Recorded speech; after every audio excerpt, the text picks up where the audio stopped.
पापी लोग सुखी क्यों रहते हैं? व्यास मुनि और कीड़े का संवाद। बहुत ही ज्ञानवर्धक और रोचक प्रसंग। दोस्तों, स्वागत है आप सभी का आपके अपने चैनल पर। आज का विषय है कि पापी मनुष्य सुखी क्यों रहते हैं। दोस्तों, बस उसी विषय पर आज की वीडियो है। केवल आपको इस वीडियो का एक एक शब्द ध्यान से सुनना है और अंत तक सुनना है। सज्जनों, भगवान व्यास मुनि का नाम आपने सुना ही होगा, जो महाभारत के साथ साथ 18 पुराणों के रचयिता हैं, जो स्वयं भगवान श्री विष्णु के अंश अवतार हैं। उन्हें भूत, भविष्य और वर्तमान को जानने की दिव्य दृष्टि प्राप्त थी। इसके साथ साथ वे कीड़े मकोड़ों, पशु पक्षी सभी जीवों की भाषा को समझते थे। एक बार की बात है, लेकिन उससे पहले आप अपनी पूरी सच्ची श्रद्धा से कमेंट बॉक्स में हर हर महादेव, ओम नमः शिवाय जरूर लिखें। साथ ही चैनल को सब्सक्राइब अवश्य कर दें।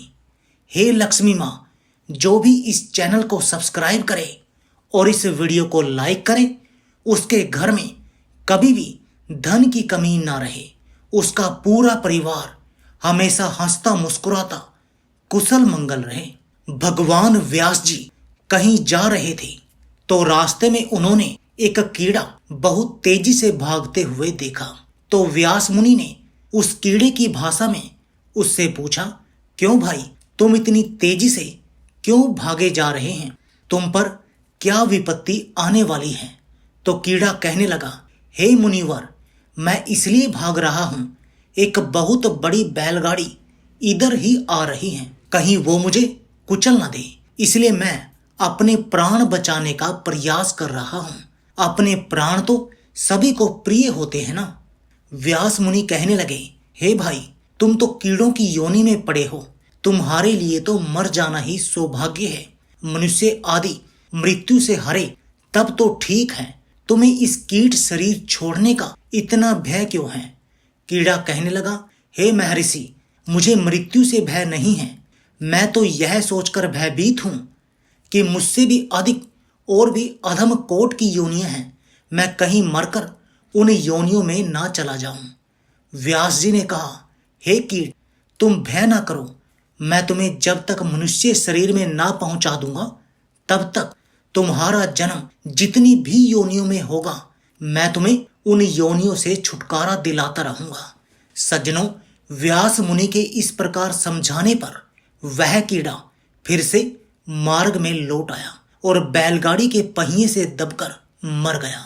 मरने के बाद उसे कौवे की योनि में जन्म मिला। कौवे के बाद उसे सियार योनि में जन्म मिला। वह जब जब जहां जहां पैदा हुआ, व्यास मुनि ने जाकर उसे उसके पूर्व जन्म का स्मरण करा दिया, जिससे वह उसी योनि से अति शीघ्र मुक्त हो गया। इस तरह वह जीव कभी पशु, कभी गौ, हाँ कभी मृग, तो कभी पक्षी के रूप में जनता रहा। व्यास मुनि उनका उद्धार करते रहे। इसी तरह वह चंडाल, वैश्य, क्षत्रिय, फिर ब्राह्मण बना। तब भगवान व्यास ने उसे मंत्र दीक्षा देकर अपना शिष्य बना लिया। उसे चारों वेदों का ज्ञान हो गया। तो एक बार व्यास मुनि ने उस बालक को, जो अभी 5 साल का ही था, नंदभद्र की शंका का समाधान करने के लिए भेजा।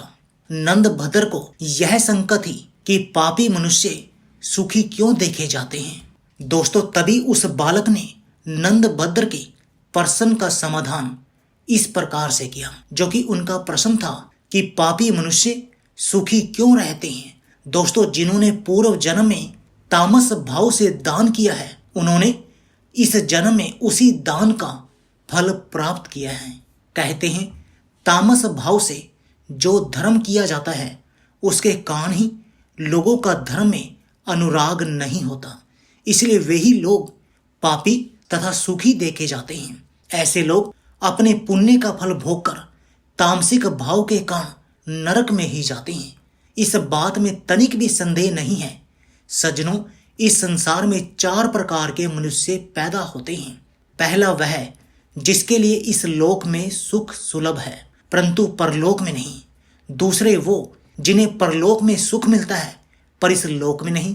तीसरे वो लोग होते हैं जो इस लोक में भी सुखी रहते हैं और परलोक में भी। और चौथे वो लोग होते हैं जिन्हें ना इस लोक में सुख है और ना ही परलोक में। दोस्तों, जो लोग पिछले किसी पुण्य से इस लोक में सुखी रहते हैं वे उस सुख के आनंद में नए पुण्य उपार्जन नहीं करते। उनके लिए वह सुख केवल इसी लोक में रहता है, परलोक में नहीं मिलता। कुछ लोगों के पूर्व जन्म के पुण्य तो नहीं होते हैं किंतु वो तपस्या करके नए पुण्य उपार्जन कर लेते हैं। ऐसे लोगों को इस लोक में सुख नहीं मिल पाता तो वे परलोक में सुखी रहते हैं। तीसरे वे लोग होते हैं जो पिछले जन्म के पुण्य से इस जन्म में सुखी रहते हैं और इस जन्म में नए पुण्य उपार्जन भी कर लेते हैं, जिसके कारण परलोक में भी वे सुखी रहते हैं। ऐसे मनुष्य तो बहुत कम होते हैं जो इस लोक में भी और परलोक में भी सुखी रहते हैं। चौथे वे लोग होते हैं जिनका पिछला भी कोई पुण्य नहीं है और आगे भी कोई पुण्य उपार्जन नहीं करते, इसलिए वे लोग यहाँ भी दुखी रहते हैं और परलोक में भी दुखी रहते हैं। इस तरह उस बालक ने नंदभद्र के प्रश्न का समाधान कर दिया। दोस्तों, वही बालक अगले जन्म में कोसारु और मित्रा का पुत्र हुआ जो महर्षि मैत्री के नाम से प्रसिद्ध हुआ। दोस्तों, अगर ये वीडियो आपको पसंद आया हो तो कमेंट सेक्शन में आप हमें बता सकते हैं। आप सभी दर्शकों का बहुत बहुत धन्यवाद। जय श्री कृष्ण, जय श्री राम।